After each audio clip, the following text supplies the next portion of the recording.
नमस्कार साथियों, आप देख रहे हैं यूपी मीडिया। आइए जानते हैं उत्तर प्रदेश की दिन भर की ताजा और बड़ी खबरें। आज से उत्तर प्रदेश के किसानों के लिए होने जा रही हैं 10 बड़ी घोषणा। वहीं उत्तर प्रदेश के किसानों, महिलाओं, कर्मचारियों के लिए सीएम योगी ने कर दिए 5 बड़े ऐलान। अगर आप भी हैं उत्तर प्रदेश के किसान तो आज से आपको मिलने जा रही है यह बड़ी सौगातें। वहीं उत्तर प्रदेश में नए डीजीपी के आते ही बड़ी कार्रवाई हो गई। आज से इन लोगों को निकाला जाएगा उत्तर प्रदेश से। वहीं दोस्तों, आप उत्तर प्रदेश के किस जिले से वीडियो को देख रहे हैं कमेंट में जरूर बताएं। और आपने अभी तक इस वीडियो को लाइक और चैनल को सब्सक्राइब नहीं किया है तो फटाफट से कर दीजिए। आज की पहली खबर, कुर्बानी के लिए आए 200 बकरे। जैन समाज के लोगों ने अधिक दाम देकर खरीद लिए। बकरीद पर अलग अलग जगह पर कुर्बानी के लिए लाए गए 200 बकरों को जैन समाज के लोगों ने अधिक दाम पर खरीद कर जीवन दान दिया। उनको कस्बे में जीव दया संस्था की बकराशाला में रखवाया गया। साथ ही जैन समाज के लोगों ने बकरों के लिए भरण पोषण के लिए चंदा भी दिया। अमीनगर सराय में जैन समाज के लोगों ने जीव दया संस्था बनाकर बकराशाला वर्ष 2016 में शुरू कराई थी, जहां बकरों को लोग छोड़ सकते हैं जिससे उनकी देखभाल की जा सके। बकरीद पर्व पर कुर्बानी के लिए बागपत व आसपास के जिलों में लाए गए 200 बकरों को जैन समाज के लोगों ने बाजार से अधिक दाम देकर खरीद लिया, जिस पर जैन समाज के लोगों ने 20 लाख रुपए से अधिक खर्च किए।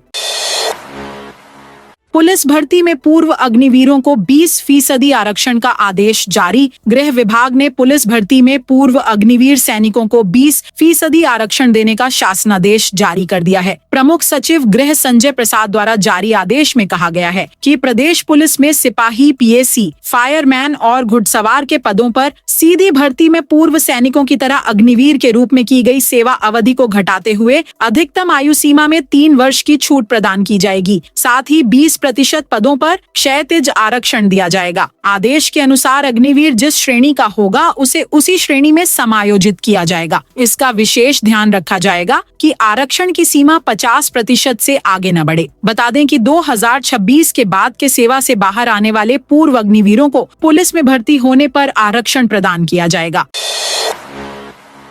ईदगाह मस्जिदों में हजारों लोगों ने अल्लाह की बारगाह में किया सजदा। ईद उल अजहा के पवित्र मौके पर शनिवार को मुरादाबाद की ईदगाह और मस्जिदों में हजारों लोगों ने अल्लाह की बारगाह में सजदा किया। सुबह से ही लोगों का हुजूम ईदगाह की ओर उमड़ पड़ा। कुर्बानी, त्याग और भक्ति के इस पर्व पर शहरवासियों ने नमाज अदा कर मुल्क की तरक्की, अमन, चैन और भाईचारे की दुआएं मांगी।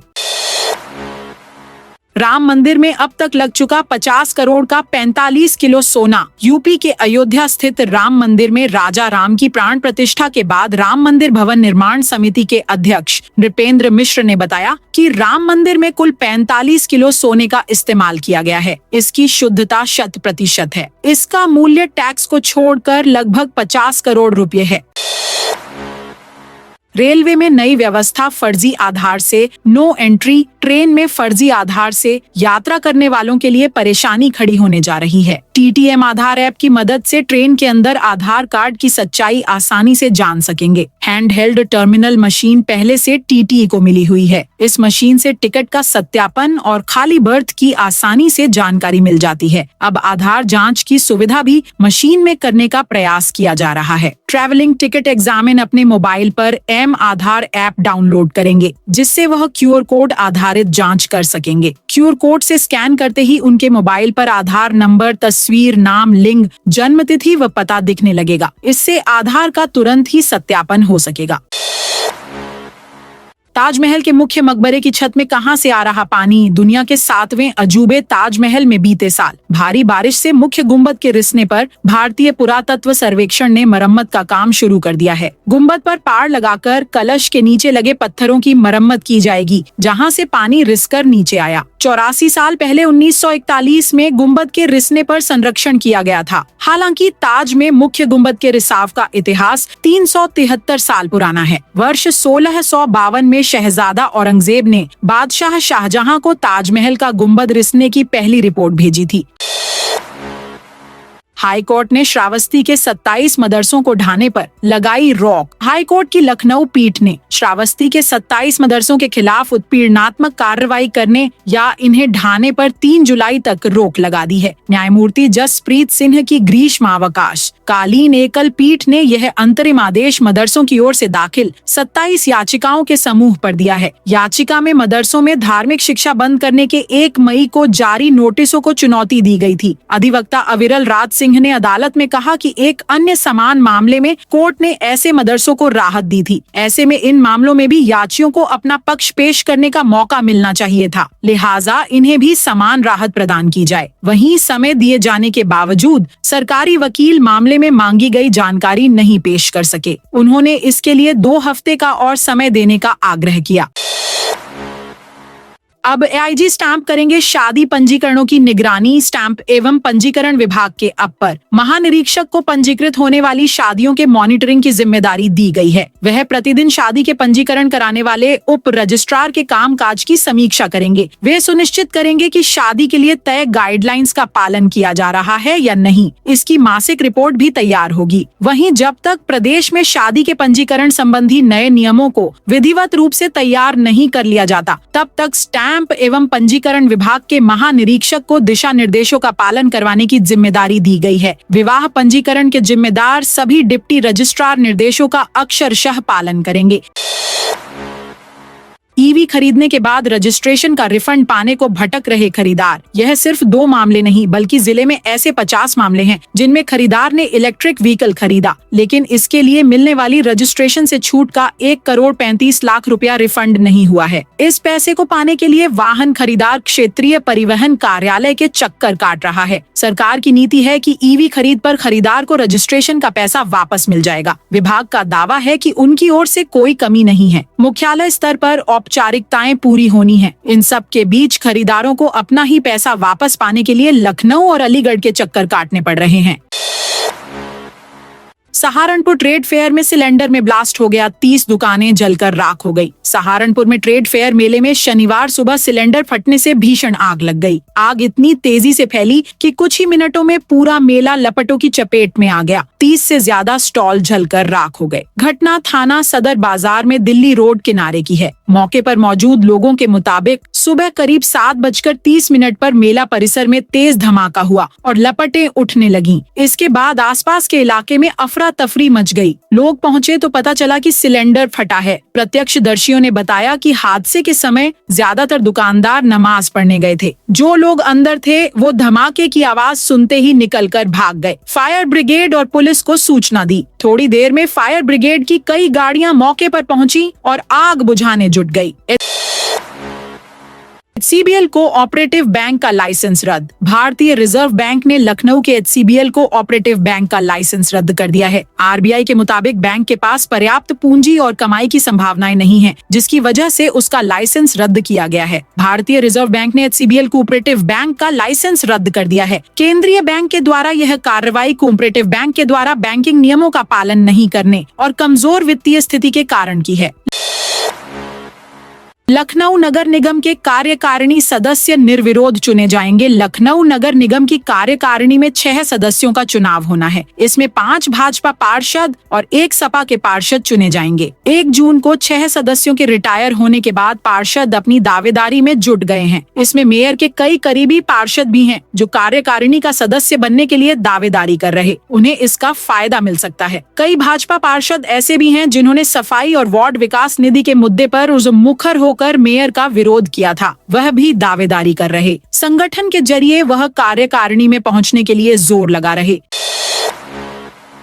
बाघ, हाथी और गैंडों का करना है दीदार तो 15 जून से पहले घूम लें। दुधवा नेशनल पार्क के द्वार 15 जून से सैलानियों के लिए बंद कर दिए जाएंगे। हालांकि अभी कोई आधिकारिक पुष्टि तो नहीं हुई है, लेकिन दुधवा के पर्यटन सत्र को बंद करने की यही तिथि निर्धारित है। पिछले साल में इसको बढ़ाकर 25 जून किया गया था। अगर आप अलौकिक वातावरण व स्वच्छंद विचरण करते वन्य जीवों का दीदार करना चाह रहे हैं तो 15 जून से पहले प्लान बना लें, क्योंकि 15 जून से अगर इसके पर्यटन सत्र का समापन होता है तो उसके बाद नवंबर में भी दुधवा पार्क सैलानियों के लिए खोला जाएगा। अब ऐसे में रोमांच व वन्य जीवों का खुले घूमते नजारा देखना है तो 15 जून से पहले दुधवा पार्क की बुकिंग कराने के बाद जंगल सफारी कर वन्य जीवों का दीदार करने का लुत्फ उठाया जा सकता है।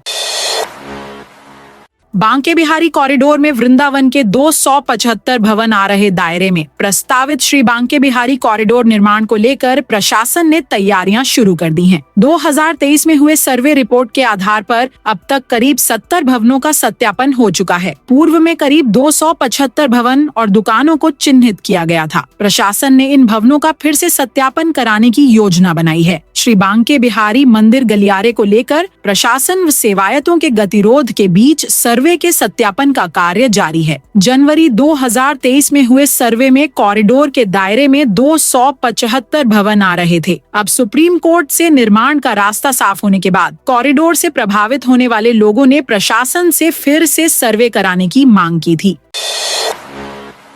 मुख्यमंत्री योगी आदित्यनाथ ने ईद उल अजहा पर प्रदेशवासियों को दी बधाई। मुख्यमंत्री योगी आदित्यनाथ ने ईद उल अजहा के पर्व पर प्रदेशवासियों को हार्दिक बधाई और शुभकामनाएं दी हैं। अपने बधाई संदेश में मुख्यमंत्री ने कहा कि ईद उल अजहा का त्योहार सभी को मिलजुल कर रहने तथा सामाजिक सद्भाव बनाए रखने की प्रेरणा प्रदान करता है।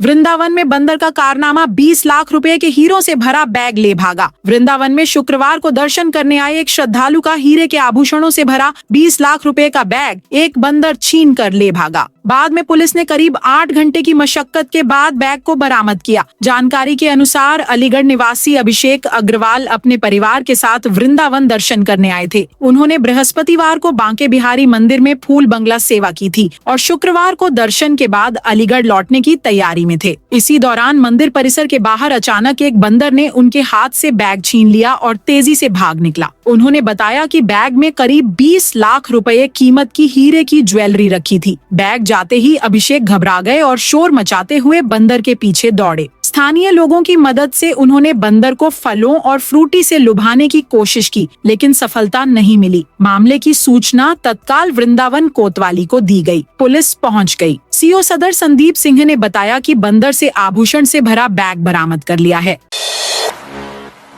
पीएम मित्र टेक्सटाइल पार्क में 10,000 करोड़ का होगा निवेश। राजधानी लखनऊ में हरदोई लखनऊ सीमा पर प्रस्तावित पीएम मित्र मेगा टेक्सटाइल और परिधान पार्क के विकास के लिए मास्टर डेवलपर के चयन की प्रक्रिया तेज हो गई है। टेक्सटाइल पार्क का विकास, विपणन और संचालन पीपीपी मोड पर होगा। मेगा पार्क में 10,000 करोड़ रुपए के निवेश की उम्मीद है। इससे प्रत्यक्ष और अप्रत्यक्ष रूप से 1 लाख से अधिक रोजगार के अवसर सृजित होंगे। अब्बास अंसारी की सदस्यता जाने पर अखिलेश यादव बोले, सिर्फ समाजवादियों की ही सदस्यता रद्द की जा रही है। सपा अध्यक्ष अखिलेश यादव ने अब्बास अंसारी की सदस्यता रद्द होने को लेकर बयान दिया है। उन्होंने कहा कि सरकार ने जानबूझकर उनकी सदस्यता रद्द की है। सरकार में बैठे लोग हमारे खिलाफ न जाने क्या क्या बोलते रहते हैं। उनकी सदस्यता तो नहीं जाती है, सिर्फ समाजवादियों नेताओं की ही सदस्यता रद्द की जा रही है। अखिलेश यादव ने कहा कि ऐसा लगता है कि जाति के आधार पर फैसले हो रहे हैं। कुछ जजों को इसीलिए नियुक्त किया जा रहा है। अखिलेश यादव शुक्रवार को लखनऊ में सपा मुख्यालय में मीडिया को संबोधित कर रहे थे। बता दें कि हेट स्पीच केस में सजा के ऐलान के बाद यूपी के मऊ से सुभाषपा विधायक अब्बास अंसारी की विधायकी खत्म हो गई है। पुलिस को मिले 34 नए डिप्टी एसपी। मुरादाबाद में 12 माह के कड़े प्रशिक्षण के बाद तीनों नए कानून पढ़ने वाले 34 डिप्टी एसपी का पहला बैच शुक्रवार सुबह पासिंग आउट परेड के बाद यूपी पुलिस का हिस्सा बन गया। BR अम्बेडकर पुलिस अकादमी के मैदान पर हुई पासिंग आउट परेड की सलामी डीजी ट्रेनिंग तिलोत्तमा वर्मा ने ली। दिल्ली की सीएम को धमकी देने वाला अरेस्ट। दिल्ली की सीएम रेखा गुप्ता को जान से मारने की धमकी देने वाला अरेस्ट हो गया है। दिल्ली पुलिस की स्पेशल स्टाफ की टीम ने आरोपी को गाजियाबाद से पकड़ा। पूछताछ में उसने बताया, नशे की हालत में उसने धमकी दी थी। वह पारिवारिक कलह से परेशान है। आरोपी के पास वकालत की डिग्री है और उसके पास से फर्जी आईडी कार्ड मिले हैं। पुलिस के मुताबिक आरोपी ने नशे की हालत में फोन कर धमकी दी थी। उसकी पत्नी झगड़े के बाद घर छोड़कर चली गई है, जिससे वह परेशान रहता है और नशा करता करता है। पुलिस का दावा है कि आरोपी पूछताछ में सहयोग नहीं कर रहा है, वह सीधे सीधे जवाब नहीं दे रहा है। तो दोस्तों, यह थी आज यूपी के सभी जिलों की खबरें। आप इस वीडियो को कौन से जिले से देख रहे हैं, उस जिले का नाम बताइए।